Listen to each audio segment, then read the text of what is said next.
Assalamualaikum warahmatullahi wabarakatuh. Perkenalkan, saya Banaksa Puandira dengan NPM 10090219026 dari Prodi Ekonomi Pembangunan akan mempresentasikan penelitian saya yang berjudul Pengaruh Teknologi Acceptance Model terhadap minat masyarakat dalam membayar pajak bumi dan bangunan secara online di kantor UPTD Pengelola Pendapatan Daerah Kota Sukabumi.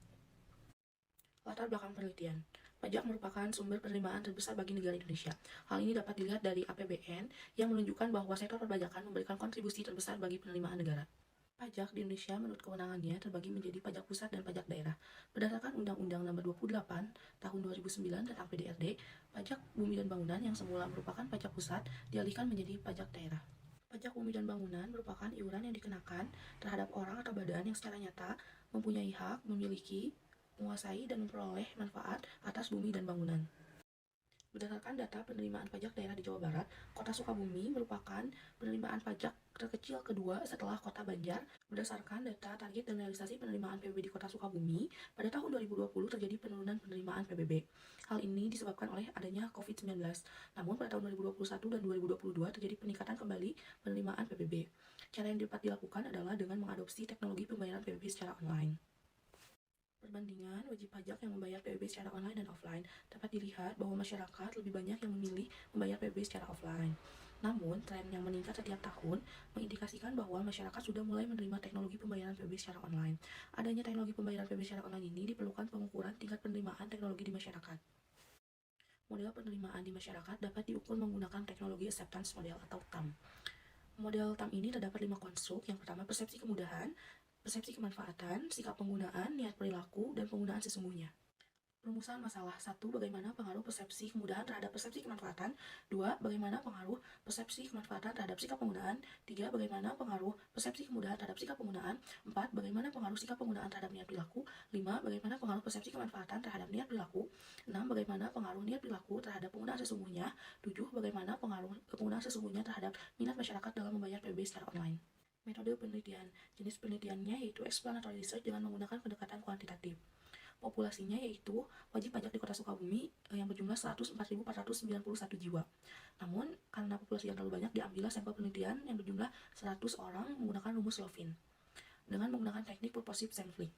Sumber datanya yaitu data primer yang bersumber dari kuesioner dan data sekunder yang bersumber dari UPTD Pengelolaan Pendapatan Daerah dan publikasi pemerintah. Metode pengumpulan data yaitu menggunakan kuesioner dengan menggunakan skala Likert dengan alternatif jawaban 1-4. Metode analisis data yaitu partially square, structural equation model atau PLSM. Uji PLSM ini terdapat 2 tahapan. Yang pertama, uji outer model, dan yang kedua, uji inner model. Uji outer model menunjukkan bagaimana variabel manifest mempresentasikan variabel laten untuk diukur. Tahapan uji outer model yaitu 1. Uji validitas konvergen, yang kedua uji validitas diskriminan, dan yang ketiga uji reliabilitas. Inner model adalah model struktural berdasarkan nilai koefisien jalur untuk melihat seberapa besar pengaruh antar variabel laten dengan perhitungan bootstrapping. Evaluasinya dilakukan dengan melihat nilai S-square.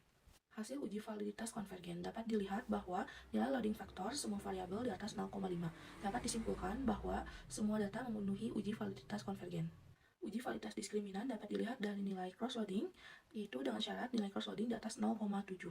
Dapat dilihat bahwa semua indikator nilainya di atas 0,7. Maka dapat disimpulkan memenuhi uji validitas diskriminan.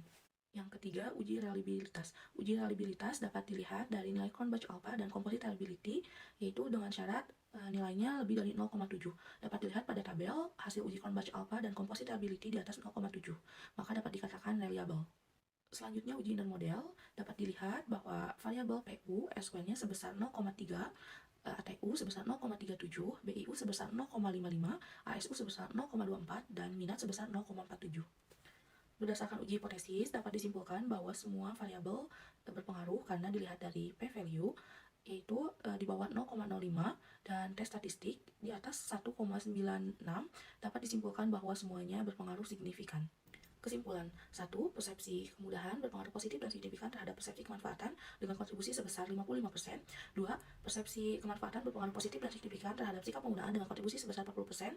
3. Persepsi kemudahan berpengaruh positif dan signifikan terhadap sikap penggunaan dengan kontribusi sebesar 28%. 4. Sikap penggunaan berpengaruh positif dan signifikan terhadap niat perilaku dengan kontribusi sebesar 26%. 5. Persepsi kemanfaatan berpengaruh positif dan signifikan terhadap niat perilaku dengan kontribusi sebesar 55%.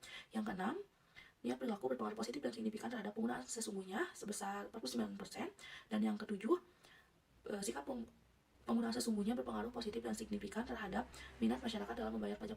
Sekian yang dapat saya sampaikan. Terima kasih atas perhatiannya. Wassalamualaikum warahmatullahi wabarakatuh.